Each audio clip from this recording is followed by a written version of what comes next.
you talk, you talk, you talk. You're not really sure what they're hearing or what they think about what you're saying. But I know when you called to say, would he be interested in reading his list, I'm like, okay, I know the list was on the refrigerator. Where is it? So you had to go try to find it. And then when you read it again, it's like, oh my gosh, this is good stuff, And so it makes you proud. And you do think, what would they do without me? I mean, I can remember, going to a lawyer's office before we went to the doctor in Cincinnati, thinking, I might have surgery this week, we can make sure everything's okay, from that aspect, but not knowing whether I would come home or not knowing where they would, be in a week. So it's really, now every day's precious. it is. And you should be proud. And both your kids and her daughter Rachel's in the audience, her husband Joey, and a great family. I did appreciate it. And now Jillian, it was really neat. Her mom had emailed me a poem called The Star that she wrote. As soon as I read this, I said, she's got to come on the show. And so lo and behold, they decided that they would drive all the way from St. Louis to come.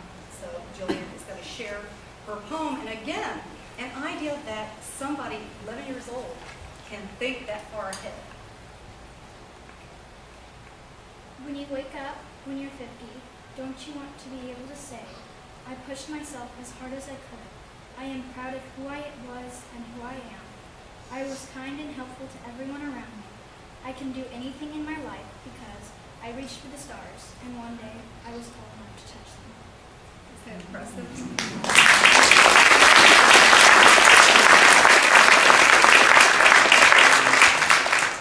So, Jillian has all kinds of talents. She's not sure if she wants to be a journalist or possibly a doctor. She could be anything she wants to be, obviously. One of the things that's really special about Jillian, again, is that she not only wants to make a difference in the world, but she one day did say to her mother, I'm telling you what I'm doing, is I know I'm going to make a difference in the world. And one of Jillian's causes is there's a group, an organization called Free the Children. You want to tell us a little bit about that? Or that means something to you? Yes. Okay, Free the Children is a program that was started by a 12-year-old boy that wanted to stop child labor because many kids have to work a lot and they don't get to school and get education because of it. And most of the kids, the reason why they keep going to school is because every day they have to travel a very long distance, usually 3 miles, to a clean water source and get the water and take it back. And they usually have to do that 3 or 4 times a day. So they don't get to go to school every day. And what Free the Children is doing is raising money to rebuild schools and build wells near the school so that when the kids go to school, when it's over, they can get their water and go back home and they don't have to do the trip and they don't have to miss school because of it. Yeah, because I think you said your mom once, you said, I'm very fortunate that I can get an education. So what does it cost, you think, to build a well? Well, it's $500 to do a nutrition program for the school and $1,000 to build a well next to it. Wow. So they go to school and they take the water home. What a great idea. So what prompted you to think about writing a poem about when you're 50 and how you want to live your life? I don't know. I was just on the computer and I like writing, but I don't know what to write about. And I was just writing random things down, just put it together. That's so impressive. So what would be on your bucket list if you had a couple to just share with us? Do you want to, before you know you die, what would you want to do? I just want to know that I didn't make a difference in the world. That is so special, Jillian. That is so special. And what's kind of neat is she wrote this poem about, what would you want to do if you did by the time you were 50? And our next guest, Bob Harlow, happened to write a bucket list and had some things that he wanted to do by the time he was 50. So Bob, share with us what. Did you know I was 50? I can really relate to your poem. First of all, Cheryl, thank you so much for having me on your panel. I'm honored I'm here. But I want to make a comment about Jillian and Jackson, getting to know them backstage. I've always believed that if you have courage and if you have heart, you can really do some big things in life. And boy, they got some amazing futures, don't they? Incredible. So my story is, why Ironman? Well, in 2000, let me go back 2 years ago. In 2007, the Ironman was in town. And I went down and watched it. And I went to the finish line, and I just couldn't believe what I was seeing. Not to interrupt. Tell them what some people don't know what Ironman is. Well, it's just a little 2.4-mile swim in the beautiful Ohio River. Down about 30 feet, blue crystal water. And then you get out of the water and you go off for a leisurely 112-mile bike ride. You come off the bike and you run a full 26.2 marathon. And so I had never done a triathlon. But that night, Cheryl, something just moved me. I really got motivated. And I said, you know, I want to put this on my life resume. And so I decided that I wanted to wait 2 years. I wanted to do it the year I was age 50. And I can remember registering a year later. And I was getting ready to hit that send payment button.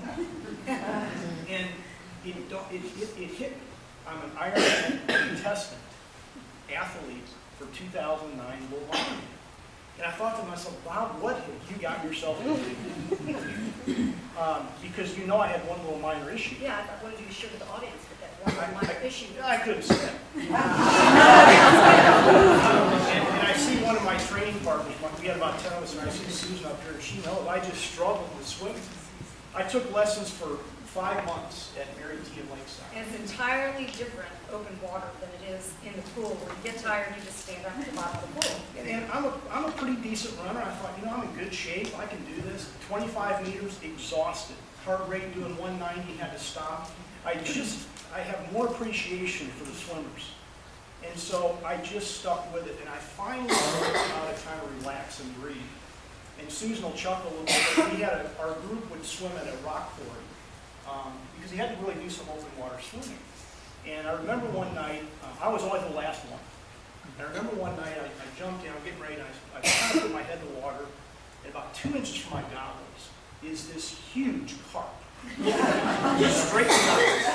And I thought, Kentucky's first great white shark. I think I jumped 3 inches out of the water.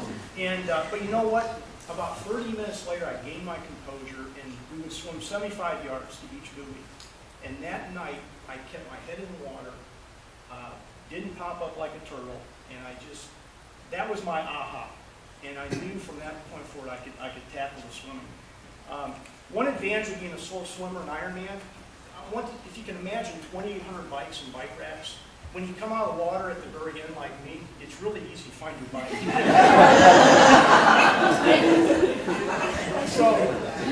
So what did I learn from this whole experience? And I think a lot of what I learned relates to what this subject is all about. And Cheryl, I learned that ordinary people like me can do extraordinary things. I learned to surround myself with positive people, champions, winners, because it made me better. I learned don't ever give up. 2 months before the big day, I had to have my appendix taken out. And I thought, you know, I could have had a pity party. We were going on vacation very next day to South Carolina, and to a beach vacation. I had all these plans to swim and run on the beach, and couldn't do anything for 2.5 weeks. But I went on vacation. The girls drove, had a pillow over my stomach, had pain pills. And then if Bridget and Joan are in the audience, I think I visited them 25 times. I count on my calendar for shin splints and severe tendonitis in my knee from the bike. But I learned that don't let pain win. I fought through it. I learned don't ever give up. And I saw this quote, pain is temporary, pride is forever. That finish line, that Ironman medal, can't be taken away from me. I also learned it's okay to dream big. And Ironman is really a celebration of fitness. I also learned it was a long day in the office. 15 hours, 45 minutes. I finished about an hour and 15 minutes before the